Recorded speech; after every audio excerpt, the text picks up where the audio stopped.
Assalamualaikum warahmatullahi wabarakatuh. Perkenalkan, nama saya Dilan Anggreni Putri dengan NPM 2411011145. Pada video ini saya akan membahas Canva PTI Limited dan mengaitkannya dengan beberapa konsep dalam bisnis internasional.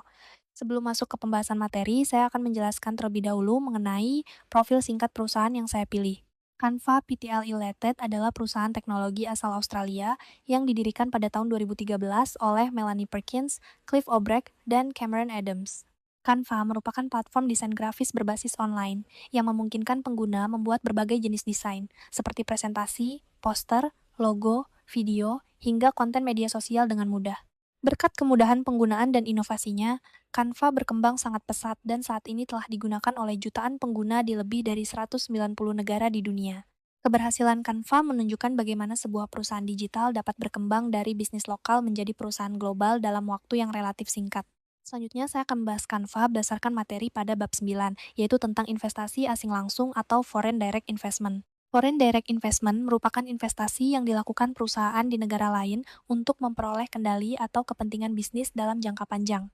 Dalam kasus Canva, perusahaan ini melakukan ekspansi internasional dengan membuka kantor dan pusat operasional di berbagai negara seperti Amerika Serikat, Inggris, Filipina, dan beberapa negara lainnya. Langkah ini dilakukan agar Canva dapat lebih dekat dengan pasar internasional, memperoleh talenta terbaik dari berbagai negara, serta meningkatkan efektivitas operasional perusahaan. Dengan adanya investasi langsung tersebut, Canva dapat memperkuat posisinya sebagai perusahaan global. Selanjutnya, kita masuk ke bab 10 mengenai strategi entry mode atau strategi memasuki pasar internasional. Berbeda dengan perusahaan manufaktur yang harus membuka pabrik atau mendistribusikan produk fisik, Canva menggunakan produk digital yang dapat diakses melalui internet. Oleh karena itu, strategi masuk pasar yang digunakan Canva relatif lebih mudah dan efisien. Canva menawarkan layanannya secara online sehingga pengguna dari berbagai negara dapat langsung mengakses platform tersebut tanpa harus menunggu kehadiran kantor fisik di negaranya.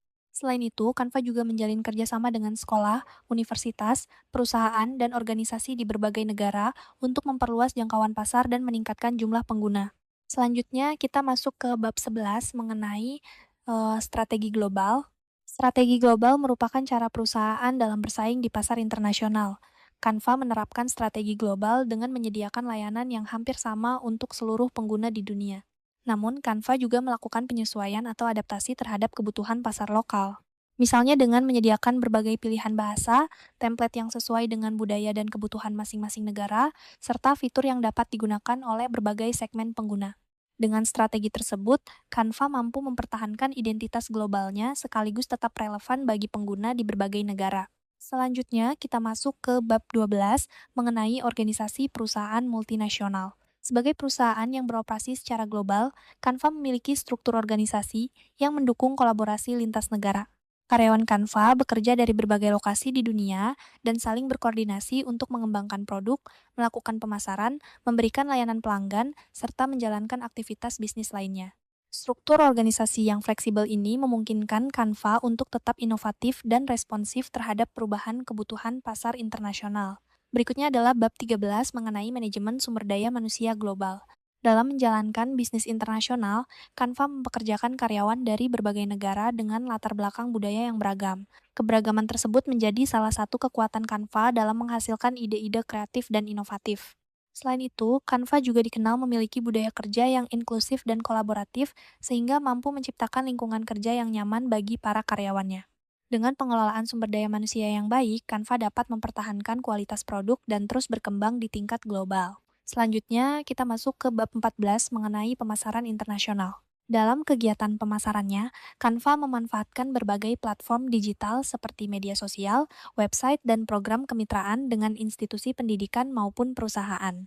Canva juga menerapkan strategi freemium, yaitu menyediakan layanan gratis dan layanan berbayar. Strategi ini memungkinkan pengguna mencoba platform Canva terlebih dahulu sebelum memutuskan untuk berlangganan layanan premium. Melalui pendekatan pemasaran digital tersebut, Canva berhasil meningkatkan jumlah pengguna dan memperkuat mereknya di berbagai negara. Terakhir, kita masuk ke bab 15 mengenai keuangan internasional. Sebagai perusahaan yang melayani pengguna dari berbagai negara, Canva menerima transaksi dalam berbagai mata uang. Kondisi ini membuat perusahaan menghadapi risiko fluktuasi nilai tukar dan perubahan kondisi ekonomi global. Oleh karena itu, Canva perlu mengelola keuangan internasional secara efektif agar tetap mampu menjaga stabilitas pendapatan dan mendukung pertumbuhan bisnisnya di pasar global. Sebagai penutup, dapat disimpulkan bahwa Canva Pte Ltd merupakan salah satu contoh perusahaan yang berhasil menerapkan berbagai konsep dalam bisnis internasional. Mulai dari investasi asing langsung, strategi memasuki pasar internasional, strategi global, organisasi perusahaan multinasional, manajemen sumber daya manusia global, pemasaran internasional, hingga pengelolaan keuangan internasional. Keberhasilan Canva menunjukkan bahwa inovasi teknologi dan pemanfaatan platform digital dapat menjadi faktor penting dalam membangun bisnis yang mampu bersaing di tingkat global. Sekian pemaparan dari saya, terima kasih atas perhatiannya. Semoga penjelasan ini dapat menambah pemahaman kita mengenai penerapan konsep bisnis internasional dalam dunia nyata.